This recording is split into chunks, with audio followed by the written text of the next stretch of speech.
আসসালামু আলাইকুম, কেমন আছেন সবাই? আশা করি আল্লাহর অশেষ রহমতে সবাই ভালো আছেন। আলহামদুলিল্লাহ, আমিও ভালো আছি। শানুস পাকের ঘরে সবাইকে আরও একবার ওয়েলকাম জানাচ্ছি নতুন আরও একটি রেসিপি দেখার জন্য। আজকে আমি আপনাদের সাথে শেয়ার করব ভীষণ মজার এবং মুচমুচে একটা নাস্তার রেসিপি, একেবারে আলাদা রকম একটা নাস্তা। এই নাস্তাটা তৈরি করার জন্য ব্যবহার করব মাত্র একটি ডিম, আটা আর আলু। অসাধারণ মজার এই নাস্তাটা কিন্তু অনেক বেশি মুচমুচে, তাই ছোট থেকে বড় সবাই খেতে পছন্দ করে। আর এই নাস্তাটা বিকেলবেলা চায়ের সাথে খেতেও কিন্তু ভীষণ ভালো লাগবে। একেবারে আনকমন একটা নাস্তা, আর এটা একবার খেলে বারবার খেতে ইচ্ছে করবে। তো চলুন এই নাস্তাটা আজকে আমি কীভাবে তৈরি করেছি সেটাই দেখে নেওয়া যাক। আর আপনি আমার ভিডিওতে একটা লাইক করে চ্যানেলটি সাবস্ক্রাইব করে পাশেই থাকবেন আশা করছি। তো দেখে নেওয়া যাক আজকের এই মজাদার নাস্তাটা তৈরি করার জন্য আমি এখানে নিয়েছি মাত্র 1 কাপ পরিমাণে আটা। আটার পরিবর্তে এখানে ময়দাও ব্যবহার করতে পারবেন। এরপর স্বাদমতো একটু লবণ দিয়েছি আর আধা চা চামচ চিনি দিয়েছি। 1 টেবিল চামচ পরিমাণে দিচ্ছি এখানে তেল। যেহেতু আটার পরিমাণ কম, তাই সব কিছুই কম কমই লাগবে আজকে। এবার সব কিছু একসাথে ভালো করে মিক্স করে নিচ্ছি, হাত দিয়ে এভাবে একটু ডলে ডলে। মাখানোর একটা পর্যায়ে বা মেশানোর একটা পর্যায়ে দেখবেন যে মুঠ করলে মুঠ হয়ে যাবে আটাটা, আবার ছেড়ে দিলে দেখবেন ঝরঝরা করে পড়েও যাচ্ছে। তখন বুঝতে হবে ময়ামটা ঠিকঠাক হয়েছে। এবার একেবারে অল্প অল্প একটু একটু করে পানি দিয়ে আমি এখানে একটা ডো তৈরি করে নেব। একদম 1 কাপ আটা দিয়ে ছোট্ট একটা ডো হবে, সেটা দিয়ে কিন্তু অনেকগুলো নাস্তা হবে ইনশাআল্লাহ। নাস্তাটা কিন্তু ভীষণ মজাদার হয়, আর এটা খেলে বাইরে থেকে কিনে খাওয়া সেই সিঙ্গারা সমুচা এগুলো কিন্তু ভুলেই যাবেন। তো কথা বলতে বলতে আমি এই যে দেখেন আটাটা মাখিয়ে নিয়েছি, একটা খামির হয়েছে। একটু তেল মাখিয়ে একটা পাশে রেখে দিচ্ছি ঢাকনা দিয়ে ঢেকে। একটা পুর বানাবো এখন আমি। পুরটা বানাতে খুব একটা সময় লাগবে না, এটা একটু রেস্টে থাকুক। বিসমিল্লাহির রহমানির রহিম। চুলায় একটা প্যান বসিয়ে মাত্র 1 চামচ তেল দিয়ে দিলাম। তেলটা একটু গরম হয়ে এলে এখানে আমি দিচ্ছি 1/3 কাপ পরিমাণে পেঁয়াজ কুচি। পেঁয়াজটাকে একটু ভেজে নিতে হবে। এই পুরটা বানাবো একেবারে সাধারণ একটা পুর, তবে খেতে হবে অনেক বেশি মজাদার। আর এটা বানাতেও কিন্তু 8 থেকে 10 মিনিটের বেশি সময় লাগবে না। পেঁয়াজটা যখন এমন একটু লাল লাল হয়ে এসেছে, দিয়ে দিচ্ছি আধা কাপ পরিমাণে গাজর কুচি। আমি গ্রেটার দিয়ে গ্রেট করে নিয়েছি, একদম চিকন করে গাজরটাকে একটু গ্রেট করে নিলাম। তো এটা আমি এখানে দিয়ে দিয়েছি এখানে 2টা কাঁচামরিচ কুচি। এবার এই গাজরটা আমি একদম ভাজা ভাজা করে ফেলবো, আর ততক্ষণে এটা সেদ্ধ হয়ে যাবে। যেহেতু গ্রেটারের চিকন অংশটা দিয়ে আমি এটাকে গ্রেট করেছি একেবারেই পাতলা করে, তো এটা কিন্তু তাড়াতাড়ি সেদ্ধ হয়ে যাবে। আর এই পুর বানানোর জন্য কোনো পানির ব্যবহার কিন্তু করব না। 2 মিনিটের মতো নাড়াচাড়া করে নেওয়ার পরে কিন্তু আমাদের এই গাজরটা একেবারেই সেদ্ধ হয়ে গেছে, দেখেই বোঝা যাচ্ছে। এবার সামান্য একটু লবণ দিয়েছি, আধা চা চামচ পরিমাণে জিরা গুঁড়া দিয়েছি, সামান্য একটু গরম মশলার গুঁড়া দিয়েছি। ব্যাস, এই হচ্ছে মশলা।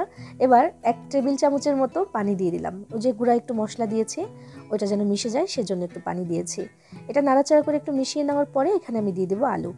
আগে থেকেই একটা মিডিয়াম সাইজের আলু আমি সেদ্ধ করে তারপর খোসা ছাড়িয়ে ম্যাশ করে রেখেছিলাম, সেটা এখানে দিয়ে দিলাম। একটা আলু দিয়ে কিন্তু হয়ে যাবে। এবার এই গাজরের এই মশলাটার সাথে আমি আলুটাকে একদম মিশিয়ে ভাজা ভাজা করে ফেলবো। 2-3 মিনিটের মতো লাগবে সময়, এর থেকে বেশি লাগবে না। তো চুলার আঁচটা কিন্তু একটু কমিয়ে রেখেছি। দেখতে পেলেন যে আজকে সব কিছুই কম কম নিয়েছি, তবে দেখবেন অনেকগুলো নাস্তা হবে। মাত্র একটা ডিম ব্যবহার করব, একটি মাত্র আলু আর 1 কাপ পরিমাণে আটা। তো কথা বলতে বলতে এটা মিশিয়ে নিলাম, সুন্দর করে ভাজা ভাজা হয়ে গেছে। এবার একটু ধনিয়া পাতা কুচি দিয়ে মিশিয়ে আমি এটাকে নামিয়ে একটু ঠান্ডা হতে দেব। আমাদের পুরটা কিন্তু রেডি হয়ে গেছে। এদিকে আমি যে আটাটা মাখিয়ে রেখেছিলাম সেটা দেখেন রেস্টে ছিল এতক্ষণ, মাত্র 8 থেকে 10 মিনিটের মতো সময় লেগেছে, এটা রেস্টে রেখেছি আমি। তো এটাকে একটু ময়াম করে নিলাম। ময়াম করার পরে দেখেন একটা লেচি বানাবো, এটা দিয়ে একটা বড় করে রুটি বেলে তারপর আমি নাস্তাটা তৈরি করব। এখানে আমি এটাকে বেলার জন্য নিয়েছি, বেশ কিছুটা জায়গা জুড়ে আমি একটু আটা ছিটিয়ে দিয়েছি। দিয়ে এবার লম্বা করে বা বড় করে একটা রুটি বেলবো, আসলে লম্বা না, বড় করে একটা রুটি আমি এখানে বেলে নেব।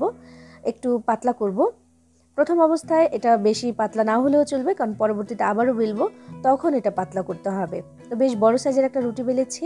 এবার আমি এখানে একটু তেল দিয়ে দিচ্ছি। দেখেন তেলটা দিয়ে ব্রাশ দিয়ে বা আমার মতো আমার হাত দিয়ে কিন্তু তাড়াতাড়ি করে এটাকে মিশিয়ে নিতে পারেন।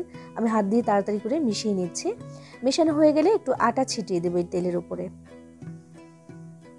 অনেকগুলো লেয়ার হবে এই নাস্তাটা, তো আমি আটা ছিটিয়ে দিচ্ছি। দেওয়ার পরে এবার এটাকে ভাঁজ দিয়ে দিতে হবে। এই ভাঁজটা ওই নর্মাল ভাঁজ যেটা আমরা পরোটা বানানোর সময় করি তেমন করে। দেখেন ভাঁজ দিয়ে যে ভাঁজের উপরে আরও একটু তেল আমি একটু দিয়ে দিচ্ছি, সামান্য একটু তেল দিচ্ছি। দিয়ে আবারও হাত দিয়ে মিশিয়ে দিয়ে উপরে একটু আটা ছিটিয়ে দেব। এই যে ভাঁজগুলো পড়বে, প্রত্যেকটা ভাঁজ যেন একটু আলাদা আলাদা বোঝা যায়, সেজন্য এই কাজটা করলাম আমি। দেখেন আটাটা দিয়ে দিয়েছি, দেওয়ার পরে আবার একটু ভাঁজ দিয়ে দিচ্ছি। ব্যাস হয়ে গেছে। এবার এটাকে বেলে নিতে হবে। এবার যে বেলবো আমি, চারকোনা একটা রুটি হবে, বেশ বড় সাইজের হবে, আর একটু পাতলা করে করব। দেখেন অনেকগুলো ভাঁজ পড়েছে, যে প্রত্যেকটা ভাঁজের মধ্যেও কিন্তু 3টা করে ভাঁজ। দেখেন অনেকগুলো ভাজি কিন্তু পড়েছে মাশাল্লাহ। আবারও একটু আটা ছিটিয়ে দিয়ে এবার একটা রুটি আমি বেলে নিচ্ছি। একদম চারকোনা একটা রুটি হবে আর অনেক পাতলা করে বেলতে হবে, ছিঁড়ে যাবে না, কারণ অনেকগুলো ভাজ আছে এখানে, এটা ছিঁড়ে যাবে না, একদম পাতলা করা যাবে। তো আমি একটু বেলে নিচ্ছি এটাকে। দেখেন বড় সাইজের একটা রুটি আমি এখানে বেলে নিয়েছি চারকোনা শেপের, অনেক পাতলা করে বেলেছি দেখেন। এবার এটাকে আমি যেটা করব, ছুরির সাহায্যে চারপাশটা একটু কেটে সাইজ করে নিচ্ছি, একটু সমান করে নিচ্ছি।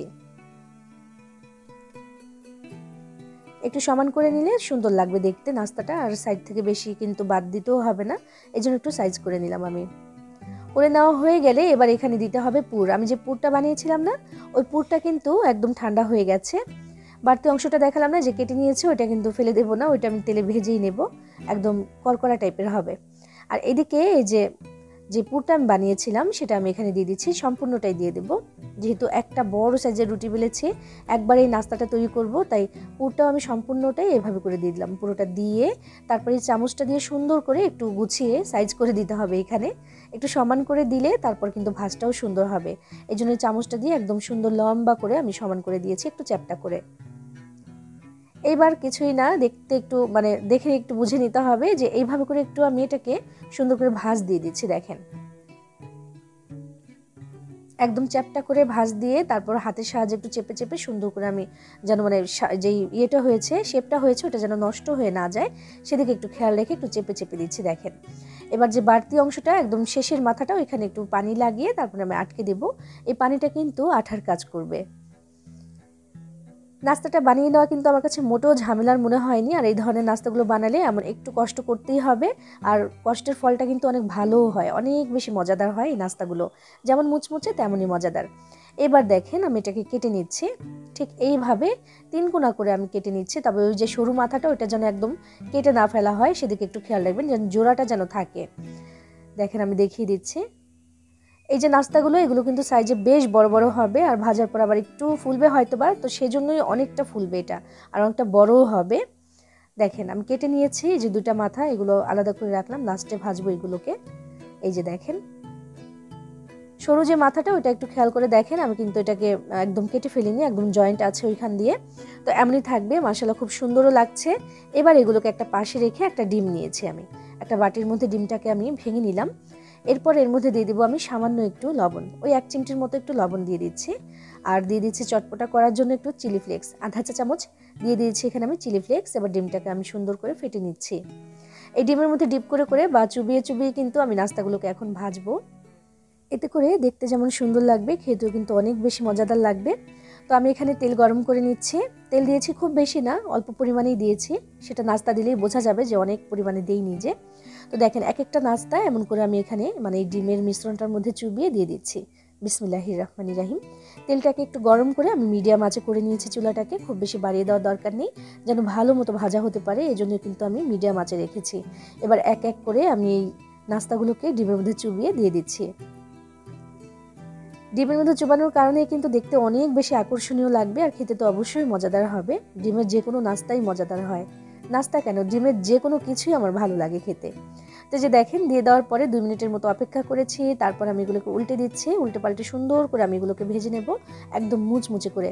আর যেহেতু ডিমের মধ্যে ডিপ করেছি, তাই তেলটার মধ্যে অনেক বেশি ফেনা হয়ে যাচ্ছে। দেখেন ডিমের নাস্তা ভাজলে কিন্তু তেলের মধ্যে এমন ফেনা হয়ে যায়। চুলা আঁচটাকে কোনো অবস্থাতেই বাড়িয়ে দেওয়া যাবে না, তাতে করে আবার কালার এসে যাবে, তবে মুচমুচে ভাবটা খুব একটা হবে না। এই জন্যই কিন্তু চুলা আঁচটাকে খুব একটা বাড়িয়ে দিচ্ছি না, আমি মিডিয়ামে রেখে তারপর ভাজবো। 5 থেকে 6 মিনিটের মতো সময় লেগে যাবে এটা ভাজার জন্য। তো ভাজা হয়ে গেছে, মাশাআল্লাহ কালারটা অনেক বেশি সুন্দর লাগছে। এবার আমি এগুলোকে তেল থেকে ছেঁকে তারপর তুলে নিচ্ছি। মজার ব্যাপার হচ্ছে অনেক বেশি ডুবো তেলে এটাকে ভাজতে হয় না, এই যে অল্প তেলেই কিন্তু হয়ে যায়, সুন্দর হয় ভাজাটা। তো এগুলোকে ভেজে তুলে নিচ্ছি, এবং এই সাথে তৈরি করে নেওয়া হয়ে গেল ভীষণ মজার এই ডিম আটা আর আলু দিয়ে তৈরি অসাধারণ মজার এই নাস্তাটা। যেমন দেখতে সুন্দর, তেমনই কিন্তু খেতেও অনেক বেশি মজাদার। এটা যদি ঘরে তৈরি করেন তাহলে বাইরে থেকে ওই সিঙ্গারা সমুচা এগুলো কিন্তু আর কিনে খেতে মন চাইবে না, মন চাইবে এটাই বারবার বানিয়ে খান। যাকে খাওয়াবেন সে কিন্তু আরও একবার রিকোয়েস্ট করবে বানিয়ে দেওয়ার জন্য। অসাধারণ একটা নাস্তা, এইভাবে বানিয়ে খেয়ে দেখবেন, ভালো লাগবে ইনশাআল্লাহ। সবাই ভালো থাকবেন, সবার জন্য সবাই দোয়া করবেন। আল্লাহ হাফেজ।